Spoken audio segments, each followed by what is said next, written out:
සාදරයෙන් පිළිගන්නවා. ඉතින් එතකොට අද අරගෙන ආවේ අත්‍තරම lesson related video එකක්ම නෙමෙයි. විශේෂයෙන් කියන්න ඕනේ ඉතින් මේ video series එක අදින් මේ පටන් ගන්න video series එක ඉස්සරහට ඇත්තටම අවශ්‍ය වෙන්නේ අපේ දුවල පුතාලටත් වඩා අපේ ටීචර්ස්ලට. ඉතින් ටීචර්ස්ලට ටාගට් කරලා තමයි මේ වීඩියෝ සීරීස් එක අරගෙන ආවේ.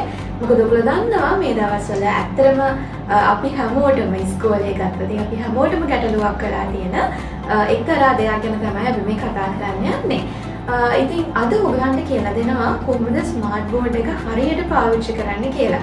ඉතින් ස්මාර්ට් බෝඩ් එක පාවිච්චි කරනවා කියන එක ඉතින් අර මැජික් වගේ අලුත් දෙයක් නෙමෙයි. හැබැයි ස්මාර්ට් බෝඩ් එකේ තියෙන සමහරක් ෆීචර්ස් තියෙනවා.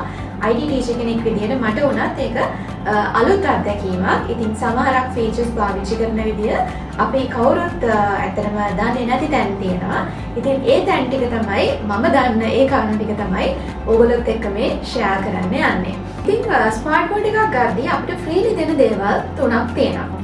එක දෙයක් තමයි අපිට ෆ්‍රීලි හම්බ වෙන අපේ මෙන්න මේ ස්මාර්ට් බෝඩ් එකත් එක්ක එන පෙන් එක. එතකොට සාමාන්‍යයෙන් ස්මාර්ට් බෝඩ් එකක් එක්ක පෙන්ස් දෙකක් එනවා. ඉතින් අපිට මේ වගේ පෙන් එකක්ම අවශ්‍ය නැහැ ස්මාර්ට් බෝඩ් එක පාවිච්චි කරන්න. අපිට අපේ ඇඟිලි වලිනුත් ස්මාර්ට් බෝඩ් එකේ ලියන්න පුළුවන්. ඔයගොල්ලෝ ස්මාර්ට් බෝඩ් එක ගොඩක් කල් පරිස්සම් කරගන්න අවශ්‍ය නම් මේක ඉස්කෝලේ පොදු දේපලක් විදිහට තමයි අපි සැලකන්නේ. ඉතින් ඔයගොල්ලෝ මේක පරිස්සම් කරගන්න අවශ්‍ය නම් ඔයගලන්ට මේ ෆ්‍රීලි දීලා තියෙන ස්මාර්ට් බෝඩ් පෙන් එකේ මේ ස්මාර්ට් පෙන් එක ඔයගලන්ට පාවිච්චි කරන්න පුළුවන්. ඔයගොල්ලෝ ස්මාර්ට් බෝඩ් එක පාවිච්චි කරද්දී ඉතින් මේක ඇත්තටම වටින දෙයක්. මොකද අපි දන්නවා අපි පෑනක් අපි ඇඟිල්ලෙන් ලියද්දී අපේ නියපොතු තියෙනවා. ඒ වගේම තමයි අපේ ඇඟිලි වල දූවිලි අපි කැම තියෙන තෙල් සමහරක් අයගේ දාඩිය වගේ දේවල් අපේ ඇඟිලි වල රැඳෙන්න පුළුවන්. ඉතින් ඒවා ඔයගලන් ස්මාර්ට් බෝඩ් එකට ටච් කරද්දී ඔයගලන්ගේ ඇඟිලි වල තියෙන ඒ ස්ටේන්ස් ගිහිල්ලා ස්ක්‍රීන් එකේ සමහරක් විට තැම්පත් වෙන්න පුළුවන්. සමහරක් විට ඔයගොල්ලෝ මේ වගේ ස්ක්‍රීන් එක ඕෆ් කරාම ඒ ස්ටේන් එක එහෙමම තියෙන්න පුළුවන්. මොකද අපිට වතුර දාලා ස්ක්‍රීන් එක අපි වයිට් බෝඩ් එක ක්ලීන් කරනවා වගේ අපේ ස්මාර්ට් බෝඩ් එක අපිට ක්ලීන් කරන්න බෑ. ඉතින් පුරුදු වෙන්න ටීචර්ස්ලා ප්‍රොෆෙෂනල් ප්‍රැක්ටිස් එකක් විදියට ස්මාර්ට් පෙන් එක පාවිච්චි කරන්න. ඒක ඔයගොල්ලන් ළමයාට ඇත්තටම දෙන හොඳ ආදර්ශයක් විදියට තමයි මම නම් සැලකන්නේ.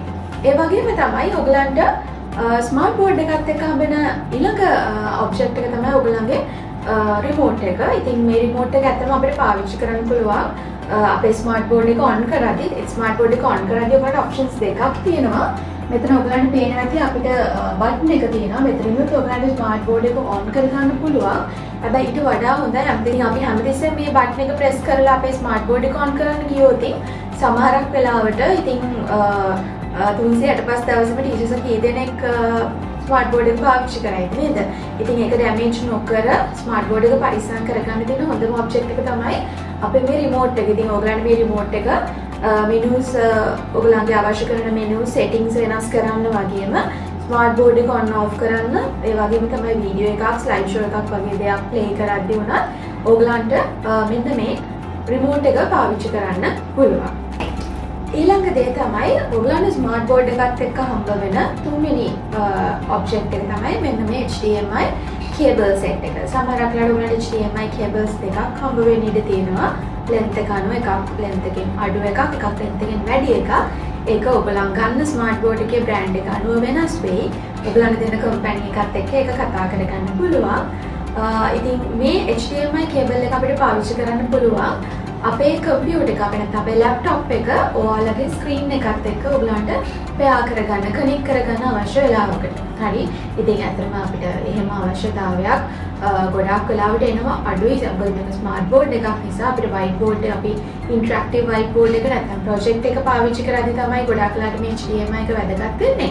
හැබැයි කවුරු හරි ටීචර් කෙනෙක්ට ඕනේ නම් එයාගේ ලැප්ටොප් එක එයාගේ ස්ක්‍රීන් එකත් එක්ක ස්මාර්ට් ස්ක්‍රීන් එකත් එක්ක ෂෙයා කරගන්න මෙන්න මේ HDMI කේබල් එක ඔයගලන්ට පාවිච්චි කරන්න පුළුවන්. ඉතින් ඔයගලන්ගේ සර්විස් ප්‍රොවයිඩර් නැත්නම් ඔයගලන් ස්මාර්ට් බෝඩ් එක ගන්න කම්පැනි එක ඔයගලන්ට ප්‍රොවයිඩ් කරන දේවල් තුන තමයි මේ දේවල් තුන.